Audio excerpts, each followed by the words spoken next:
Mais c'est plus qu'un village, c'est une transformation sociologique. Il faut que les gens revivent ensemble. À partir du moment où il n'y a pas d'habitants dans le centre-ville, pas beaucoup, il faut que quand les gens viennent, ils vivent bien ensemble. Et ensuite, nous, ce qu'on essaye de faire, c'est mettre des gens à l'intérieur qui reviennent habiter. Le 5, vous voyez,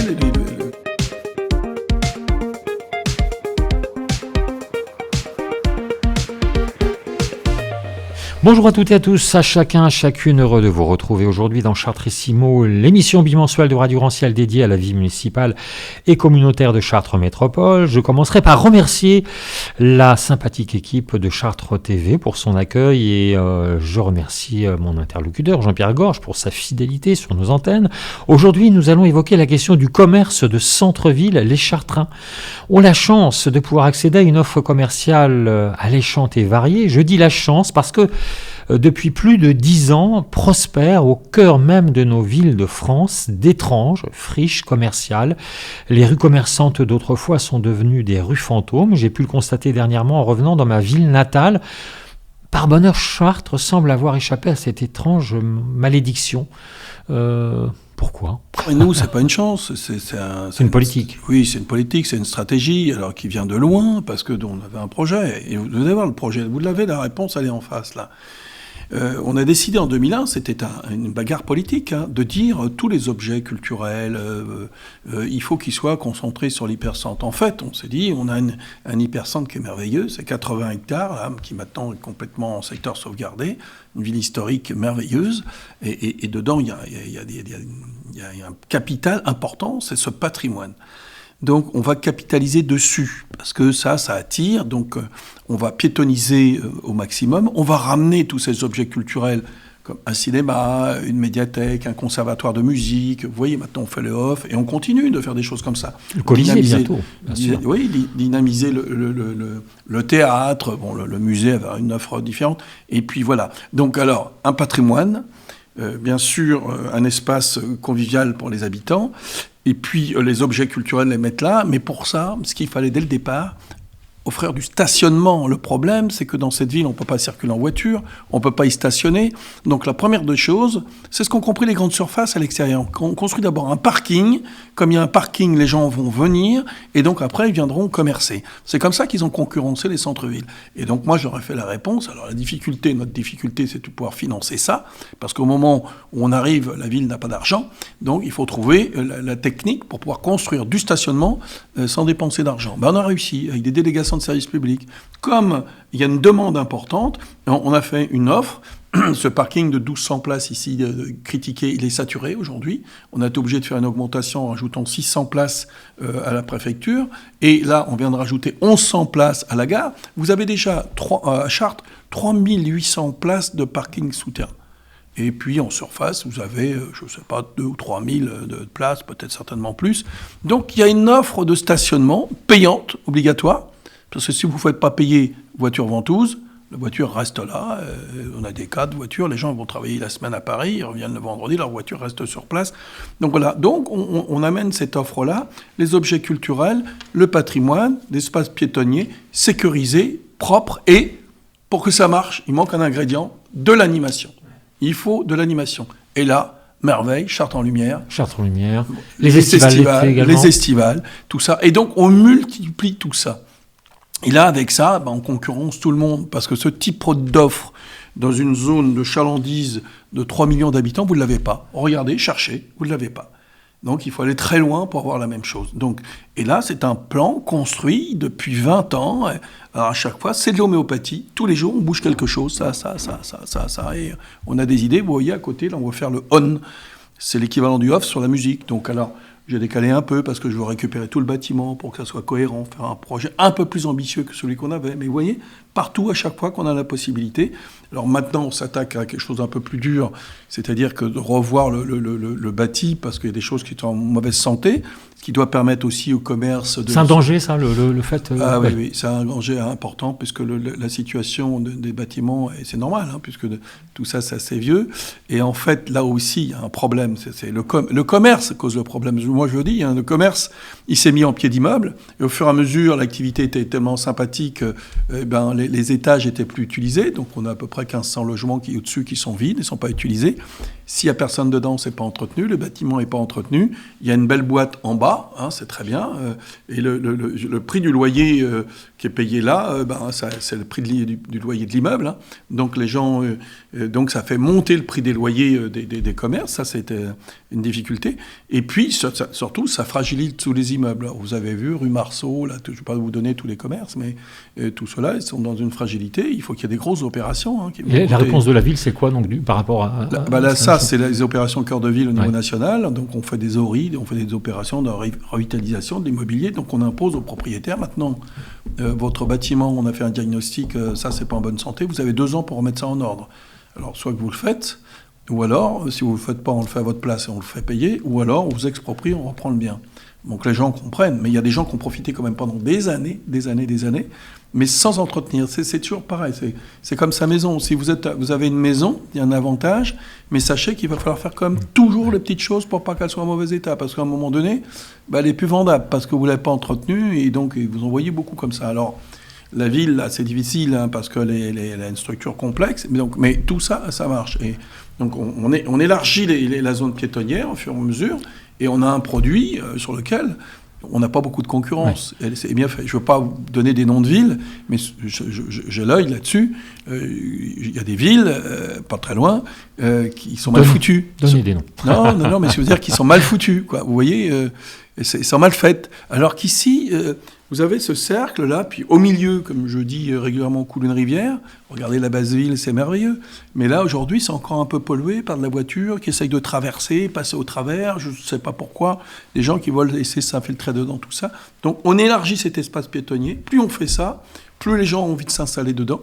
Alors, nous, on a un projet de rajouter à peu près 1500 logements dans ce cœur de ville, avec à peu près 500 logements sociaux, pour ramener des habitants, pour que, je veux dire, que le commerce marche aussi avec la proximité. Vous voyez, que ça ne soit pas que des gens qui viennent de l'extérieur pour consommer, mais qu'il y ait des habitants dedans. Le plus bel exemple, c'est ce qui s'est passé sur la place Marceau, avec, vous vous rappelez bien, il y avait cette marchand de fruits et légumes, Lopez, qui était en dessous. Et bien là, maintenant, vous avez un restaurant, mais au-dessus, ce sont des logements. Vous avez 6 logements au-dessus. Donc partout, il faut refaire ça. Donc on lance cette grande opération. Et il y a plein de projets qui sont initiés. On a des partenaires avec Action Logement. Donc il y a des financements qui rentrent dans tout ça, des choses qui rentrent dans le projet dans le cadre de Cœur de Ville. Donc tout ce qu'on a fait, en fait, depuis 2001, converge avec ces... Et d'ailleurs, on en prend souvent comme exemple d'opérations Cœur de Ville réussies, mais avant qu'il y ait l'opération Cœur de Ville. C'est pour ça que moi, j'hésitais à être dans l'opération Cœur de Ville. J'ai dit, écoutez, vous n'allez pas me mettre avec ceux qui ont raté, puisque nous, on a réussi. Mais en fait, ce que fait l'État est bien pour nous, et c'est intéressant. Donc, moi, j'ai décidé de rentrer dedans, et c'est quand même une certaine efficacité. Et vous voyez ce qui va se bouger à la gare. On arrive quand même à bouger une gare. Ça, c'est un nouveau quartier qui est en train de naître carrément. C'est-à-dire un nouveau lieu de vie. Mais c'est accroché au cœur de ville.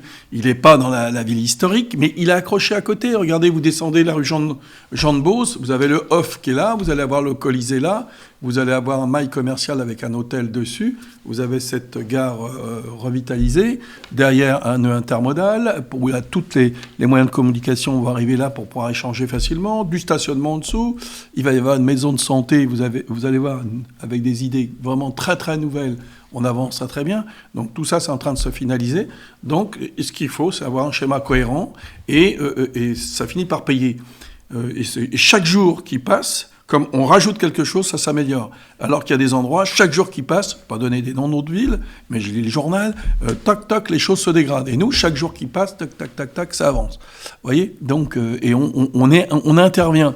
Bien sûr, il faut la liberté du commerce, mais de temps en temps, on dit non, là, vous n'allez pas vous mettre là, il ne faut peut-être pas ça. Il ne faut pas qu'il y ait que des banques, que des marchands de lunettes, que des coiffeurs dans le centre-ville. Oui, il y a aussi les coups de main que vous avez donnés aux commerçants, je pense, pendant la crise du Covid notamment. Vous avez donné l'occasion aux commerçants de pouvoir, notamment les commerçants de bouche, de pouvoir... les terrasses. Voilà, les terrasses. Mais attendez, les terrasses, alors là, moi je suis content de ça, c'est une bagarre nationale. Comment ça a commencé ? C'est que, franchement, moi j'ai un truc que je ne comprenais pas. On nous expliquait le Covid, c'était dangereux, et on les faisait la part belle aux grandes surfaces, et les gens n'avaient plus le droit de faire du marché à l'extérieur. Je dis, à l'extérieur. Alors maintenant, en plus, on reconnaît qu'à l'extérieur, le Covid, sa durée de vie est très limitée. Par contre, vous pouvez avoir des contacts de proximité, mais vous avez beaucoup plus de proximité dans les grandes surfaces que sur un marché. Donc, j'ai forcé l'État à accepter qu'on ait un marché. Je l'ai déplacé pour qu'il y ait un peu plus d'espace, être moins tassé, et donner une réglementation qui a fait qu'il a continué de fonctionner. Et quand j'ai fait ça pour le commerce de ce type-là, de plutôt les non-sédentaires, je me dis, mais pourquoi nos commerçants ne feraient pas la même chose? Donc, pour tous les bars, j'ai dit maintenant, mettez des terrasses partout, puisque c'est plutôt à l'intérieur que c'est dangereux, donc installez vos commerces à l'extérieur. Parce qu'avant, on m'opposait la sécurité, circulation, en cas d'incendie. Tout ça, c'était des foutaises. Et on s'aperçoit qu'on peut passer facilement. Puis s'il y a un problème, on peut enlever l'échelle. Et tout le monde met des terrasses partout. Et même le commerce qui n'a pas de nécessité de servir des cafés, tout ça, il peut mettre aussi des choses à l'extérieur. Donc voilà, il y a même des gens qui servent des cafés dans leur magasin. Et donc, c'est un nouveau concept qu'on a inventé ici. Et la prolifération des surfaces fait que les gens ont envie de venir au centre-ville parce que c'est sympa, on s'assoit, on boit un coup, et puis peut-être qu'on achètera quelque chose, peut-être qu'on finira par se marier parce que sur la table d'à côté. Vous savez, je vais vous expliquer quelque chose. C'est le concept de la FNAC. Moi, j'ai été directeur informatique de la FNAC pendant 2 ans. Et on me l'a expliqué parce que je connaissais pas tout ça. En fait, le concept de la FNAC, vous allez voir, vous verrez quand vous rentrez dedans, vous réfléchirez qu'il y a vraiment une intention intéressante. On fait rentrer les gens dans un espace qui est fermé. C'est-à-dire que la porte d'entrée est rétrécie, pas de fenêtre, pas d'accès sur l'extérieur. On fait perdre la notion du temps. On laisse les gens librement lire, écouter de la musique, regarder les objets, voilà. Vous voyez de temps en temps des gamins assis par terre qui regardent une BD, voilà. Et puis on espère que de temps en temps, il y en a un qui achètera quelque chose. Mais statistiquement, le fait de donner ce confort, que les gens perdent de la notion du temps, regardent, ça discute et tout ça, eh bien, ça génère du chiffre d'affaires. Chartres est une FNAC à ciel ouvert.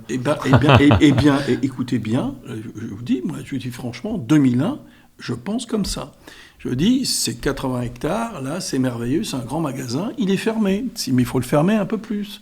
Vous le fermez. Quand les gens rentrent dedans, il faut qu'ils perdent cette notion de temps. Je suis là, je ne suis pas à courir, je vais acheter ça, je m'en vais. Les gens faisaient ça avec la voiture. Je vais acheter mes cigarettes rue de la Clouterie. Je m'arrête, tiens, oui, puis hop, je me barre, voilà. Et j'ai arrêté, j'ai bloqué toute la ville. Donc non, je vais à pied, je regarde, je passe dans la rue Mathurin-Régnier, tiens, dis donc, il y a les pantalons, les costards, ah, dis donc, une promotion, là. J'avance, je continue, je bois un café là, je vois machin qui est là-bas, attends, j'arrive, je vais discuter là. On fait perdre cette notion du temps. Mais ça, pour ça, il faut que le cadre... Alors la partie bâtie, le patrimoine, il était là avant nous, la cathédrale, tout ça, c'est là, il faut capitaliser dessus. Après, les rues, il faut qu'elles soient agréables, on se balade, donc il faut piétoniser, il faut enlever la voiture, il faut que ça soit sécurisé, on met des caméras.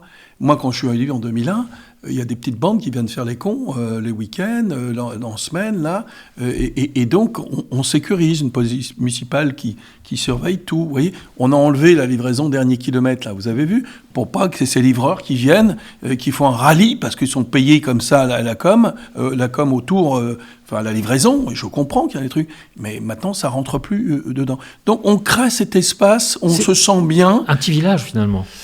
Mais c'est plus qu'un village, c'est une transformation sociologique. Il faut que les gens revivent ensemble. À partir du moment où il n'y a pas d'habitants dans le centre-ville, pas beaucoup, il faut que quand les gens viennent, ils vivent bien ensemble. Et ensuite, nous, ce qu'on essaye de faire, c'est mettre des gens à l'intérieur qui reviennent habiter. Le 5, vous voyez, le 5, il y a une 50, ou 5, là, Mathurin-Régnier. Le 5, c'est sur la rue, comment ça s'appelle, pas Daniel Boutet, l'autre en face, c'est rue des Bouchers. Eh bien, vous avez une cinquantaine de logements. Mais une cinquantaine de logements, vous avez entre 100 et 150 personnes qui sont venues se réinstaller. Rue Noël-Ballet, là-bas, il y a une opération qui se fait pareil. Donc, les opérations comme ça vont se multiplier pour ramener des gens dans l'hypercentre. Et puis, il y aura aussi cette connexion avec ceux qui viennent de l'extérieur. Donc, c'est un concept qu'on a inventé parce que grâce à une ville qui est bien foutue. Vous savez, toutes ces villes qui sont fortifiées, vous avez des villes en France comme ça, quand tu es fortifié, ils sont bien foutues et c'est facile de capitaliser dessus. Vous comprenez ? Donc, ce concept FNAC, là, moi, je le développe là, au fur et à mesure, et ça marche. Merci beaucoup Jean-Pierre Gorge. On arrive au terme de cette émission. On est vraiment à la fin du fin là. Et on se retrouve bien évidemment dans 15 jours pour une nouvelle édition de Chartrissimo. Merci beaucoup.